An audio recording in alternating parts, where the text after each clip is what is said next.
In August of 2013, the Justice Department announced it would not challenge recently passed state laws legalizing the production, trafficking, possession, and recreational use of marijuana. In issuing the guidance, you said that, quote, there is a public safety component to this because the dispensaries have lots of cash. General, why is the only public safety issue that the dispensaries have an excessive amount of cash? Is there also not a public safety issue involving the trafficking, distribution of a substance that is still illegal under federal law?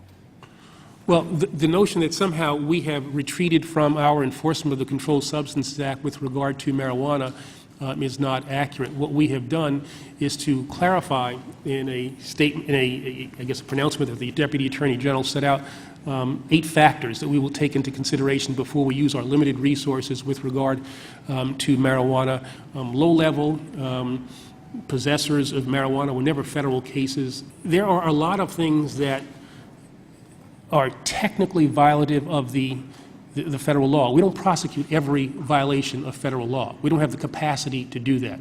As you well know, I'm very concerned about our drug policy in our country and the way it affects minorities and the way it takes away people's liberties by incarcerating them. Let me suggest to you that it's my understanding under Title 21 that you have the authority to initiate a request to the Secretary of Health and Human Services to do a study to look into marijuana in Schedule I, and that you could then change it.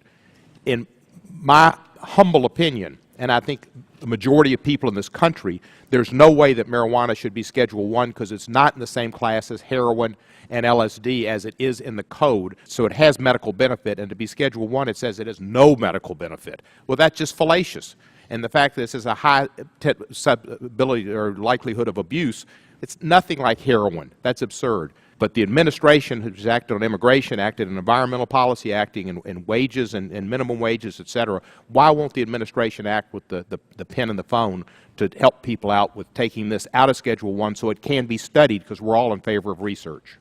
Well, I think that we actually have acted in a responsible way in how we have made the determination how we're going to use our limited resources, the policies that I've announced as part of the Smart on Crime initiative, the directions that I've given to people in the field, I think reflect a sensitivity to, again, the resource restraints that we have, the division between federal and local law enforcement responsibilities, and I think that we have acted appropriately. In those areas you certainly have, but on Schedule I, all you have to do is to ask the Secretary to make a scientific and medical evaluation, and after that, then you can go further and make a determination on whether it should be Schedule I. Schedule I says you can't do any research on it.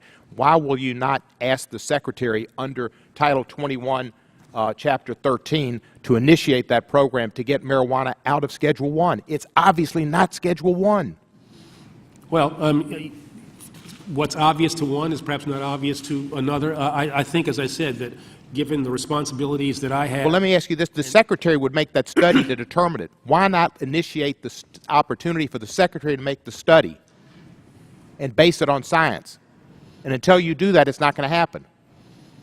Well, as I said, within the world in which I have primary responsibility, I think we have acted in a way that is appropriate.